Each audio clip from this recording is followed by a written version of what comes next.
You look around the world today, and it feels like everything's just getting more and more divided, right?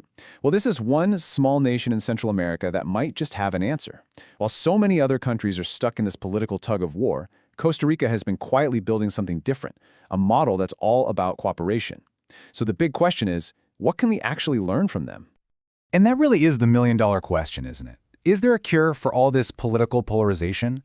I mean, in this era of what feels like endless partisan fighting, it's a question that seems to get more urgent by the day.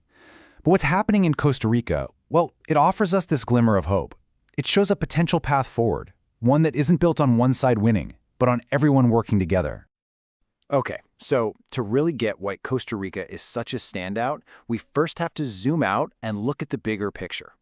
And let's be honest, most of us know this feeling all too well. A political world that just feels defined by division and gridlock. Yeah, you see it everywhere you look, right? Political gridlock. It's like parties just dig into their trenches, nothing gets done, and it becomes all about winning the fight rather than, actually governing. But there is another way, cooperation, where the focus is on talking, on compromise, on actually finding some common ground. And while a lot of big, powerful nations are stuck in that gridlock, Costa Rica has basically made cooperation its entire game plan. And that brings us right to Costa Rica. We're talking about a country with just over 5 million people, and yet it's a total political anomaly. It's famous for peace, democracy, and stability, all in a part of the world that has, historically, seen a lot of turmoil. So how on earth did they pull that off? Well, their whole journey really kicked off with this incredible moment back in 1949. They completely abolished their army, just got rid of it. And they funneled all that money into things like education and healthcare instead.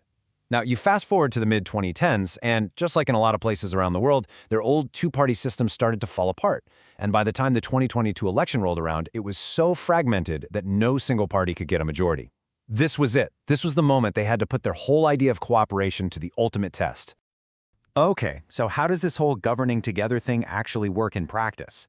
I mean, it's a system that's literally designed to deal with a fractured political scene, and it manages to turn what should be a huge weakness into a genuine strength. The secret sauce? It's called a coalition government. And the idea is actually pretty simple, but it's incredibly powerful. Instead of one party taking all the marbles, you have multiple parties. And yeah, they often have very different beliefs, coming together to form an alliance. The key word here is forced. They are forced to share power, share the workload, and figure out what they can all agree on to keep the country moving.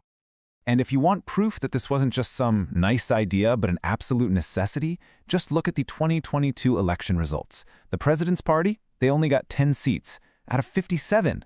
The biggest opposition party had 19, and a whole bunch of other smaller parties had the other 28.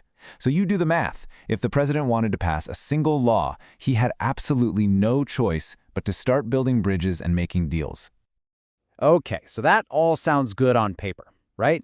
But let's be real, trying to get a bunch of rival political parties to work together without the whole thing just imploding, that's the hard part. So how does Costa Rica actually make it work? Turns out it really boils down to a few crucial things. You can think of their success as standing on three main pillars. First, you've got rock-solid institutions. Second, a culture that really truly values dialogue. And third, a general agreement on what the country's main priorities should be. So let's take a look at each of these. All right, first up, strong institutions. In Costa Rica, their electoral bodies and their courts are fiercely independent. And this creates this foundation of trust. Think of it like a sport. When all the players believe the refs are fair and the rules are the same for everyone, they're much more likely to shake hands at the end of the game. Even if they lose, they don't spend their time screaming that the whole system is rigged. Next, there's the culture. And you've probably heard this phrase, pura vida, right? The pure life. Well, in Costa Rica, it's not just something they print on t-shirts for tourists. It's woven into their politics. It creates this underlying belief that even when you're in a heated argument, the goal is to find a solution through negotiation, not to just crush your opponent. It's this baked-in expectation of civility that kind of brings the temperature down in the room and makes compromise feel, well, possible.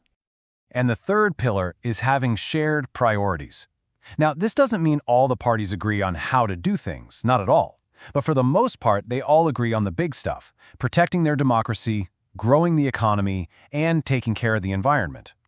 So, to put it another way, even if they're arguing like crazy about which road to take, they've all agreed on the final destination. And if you want to see a real-world result of that kind of agreement, look no further than this. Costa Rica is a world leader on the environment. They generate almost 99% of their electricity from renewables. I mean, think about that. That's the kind of incredible thing you can achieve when a country actually decides to pull in the same direction on a big goal. Okay, this all sounds pretty amazing. But the big question is, can other countries actually learn from this? Is the Costa Rican model something that could work somewhere else? Let's break down the lessons and see if this thing is really transferable. So there are really three huge lessons here. First, having a ton of different political voices can work, but it absolutely requires mutual respect. Second, you can't have cooperation without trustworthy institutions. That's just a non-starter. And third, you need people to actually care. High civic engagement is the fuel that keeps the whole engine running. And believe me, that fuel is potent. People in Costa Rica are incredibly proud of their democracy. You see it in voter turnout, which often gets over 65%. I mean, in a time when so many people around the world just don't bother to vote, that level of participation is a massive deal. It's what keeps the whole system honest. Now, we have to be honest, this model is not perfect. No system is. Critics make a very fair point that coalition governments can be, well, slow. When you have to get that many people to agree on something, big changes can get stuck in endless debate. And then there's the accountability problem. If everyone's in charge, who do you blame when something goes wrong? There's a quote from a political scientist, Sofia Vega, that I think just nails the core trade-off here. She said, "Coalition governments may move slower, but they move together." And that's really it, isn't it?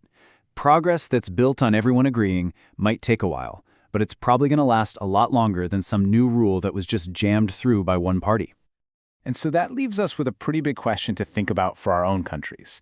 In a world that's so often stuck in gridlock, is slow progress that everyone agrees on better than no progress at all? It seems like Costa Rica's answer is a pretty clear yes. Thanks for joining us.